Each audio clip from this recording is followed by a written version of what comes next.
garage again. I'm gonna be changing out my radiator because I got this slow leak. After I installed my intercooler, I decided not to put this belly panel back for a couple of reasons. One, I wanted more airflow under the car, even though it might compromise aerodynamics. But number two, it came out handy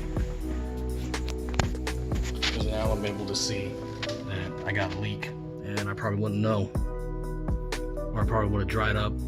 Ordered my ZZP radiator, and it's all aluminum. Just, if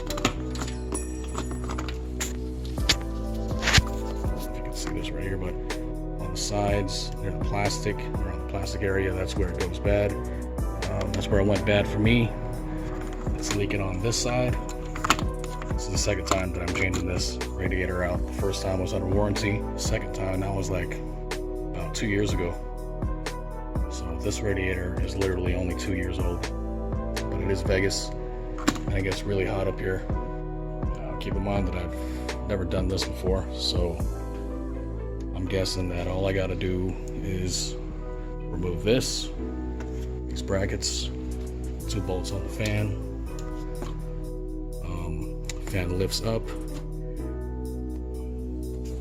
It's the transmission line that I'm worried about. No experience messing with that, but we'll see what we can do. 5 minutes later. So if you can see that down there, this is how the radiator, this is how the fan sits on the radiator after removing that bolt, another one on the other side. What I also did was I unplugged the power, just press that, and then it pulls right out. Look, I'm learning all this as I go. You know what, I haven't even flushed the freaking coolant yet. I gotta do that shit. But rule number 1 is never ever pour radiator leaks into the radiator. Never.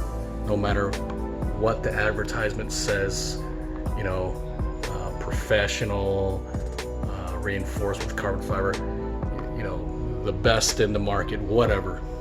Don't ever pour this shit in there, because I'm learning the hard way. Ever since I poured that shit in there from a small leak, it's the same leak that I'm dealing with right now. Ever since I poured that in, I've noticed I've been getting higher temperatures, and it seems like it's interfering with the flow of the water. So it's probably clogging up areas it's not supposed to be clogging up. But then what do you expect when you're pouring carbon fiber into your water? I guess the only time that you should use this is if it's an emergency and you're on a road trip and you get a little radiator leak. If you're gonna change out the radiator, maybe you can go ahead and pour that in. You know, I don't necessarily have to take the fan out, but what I'm trying to avoid is any damage to the new radiator, because it is a little tight when if I gotta slide the new radiator in.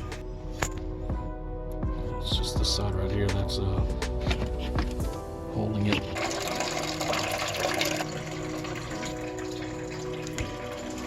So while that's going, I want to show you something real quick. This is why I wouldn't trust O'Reilly's.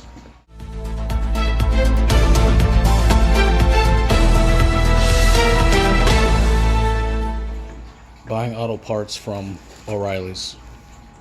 I think this is the one. No, it's not the one. It's up here. Now, I bought a MAF sensor at O'Reilly's, and the only one that they had available for my car was this brand from Hitachi. I don't recommend it because it gave me a low voltage. But here, so this is the MAF sensor, right? Looks exactly like the GM brand, right? Everything looks exactly the same. Yeah, you got the whatever the letterings right there, but if you look at this is where the part number is supposed to be. Now, I didn't notice this. I remember looking at it before I paid for it. I took it out of the box and looked at it, examined it. I didn't notice this. I saw these letters and I thought that was a part number, but here, this is where the part number is supposed to be. And as you can see right there, it's been manually scrubbed. All right, it's been scrubbed. The Hitachi brand, genuine GM.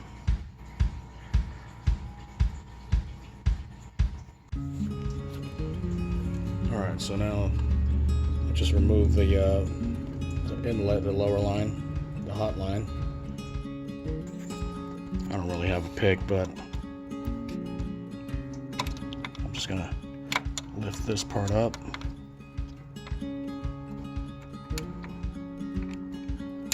Just like that.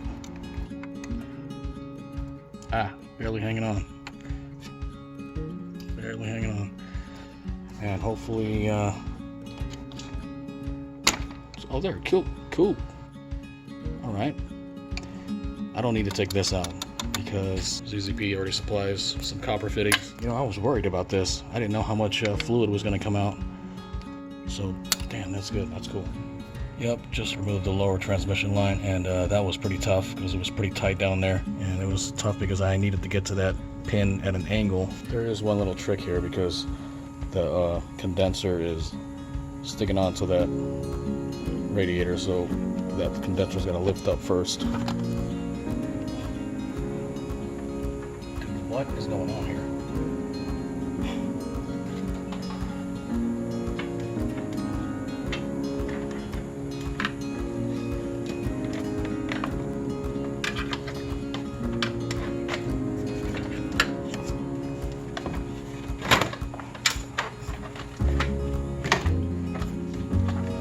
This thing right here is a pain in the ass.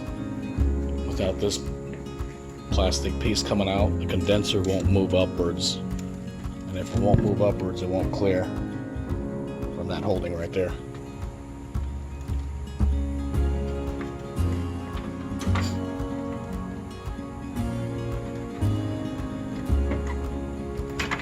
See how it lifts up with ease.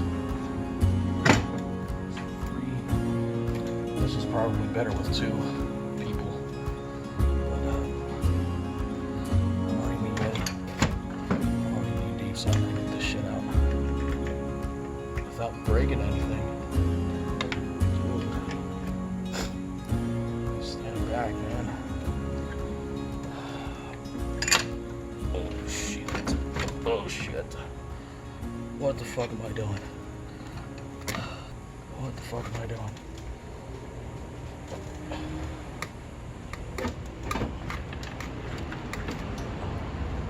Who's coming? Oh shit. Come on. That wire.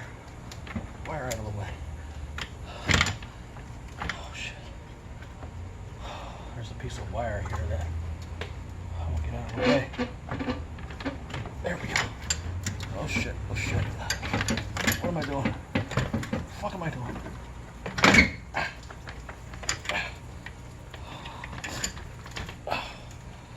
Holy shit.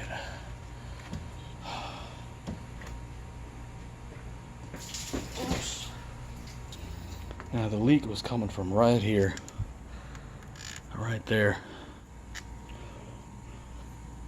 And of course, it's where the plastic piece is at.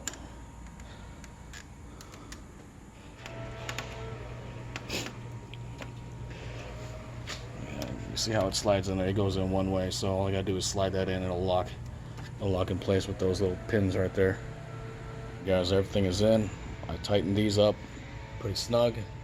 So before I continue on, I just wanted to show you this because there are all these little straw lines there, and I don't know what the hell they are. So look, you got all of these things, right? And then I found this thing right here that was loose. This thing is like, what the hell is that? A microphone? What is this, a sensor or something? Shoot, I gotta keep this dry. Something I almost forgot. As you can see there, it just comes loose like that. There we go. Now it's in.